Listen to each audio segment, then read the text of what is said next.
very soon, Governor Scott will be announcing his budget. He does that kind of first, and everybody else reacts. But what are you hearing about that budget? Well, one thing that we know, and we don't know much, Governor Scott has largely kept most of what he's going to put in his recommended budget sort of close to the vest. But what we do know is that he wants to call for more money for K through 12 education. I don't know a lot of details. In fact, I spoke to him last week, and he said he didn't really have a number yet. He was still working on the number, but he does want to ask lawmakers to increase spending on K through 12 education.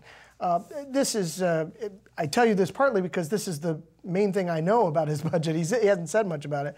But I also say this because it is interesting because, of course, his first year in office, he signed a budget that cut about $1 billion from education. And the next year, last year, he came in and signed a budget that restored that $1 billion. Do we have any idea why the change of heart about this? Well, if we try to be fair to the governor, we might say that, you know, look, they didn't have any money that first year. They were looking to cut, and you sort of give them the benefit of the doubt and say, well, they when they didn't have any money, they cut the education budget. When things got a little better, they put the money back. You know, if you take them at their word, that's basically what happened. And you know, and I think there's no question that the economy was bad when Governor Scott took over, and it's getting better. You know, also I think you can't.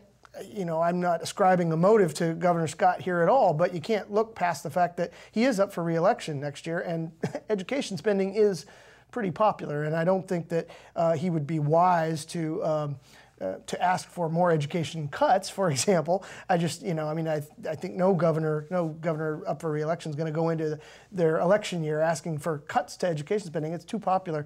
So, you know, I mean, I think it's a politically savvy thing to do. I'm not sure that's the reason, but he wants to spend more money on education. He has said over and over again that, you know, he's focused on really three things: jobs, wants to keep the jobs, you know, keep the economy improving and, you know, jobs coming back to the state.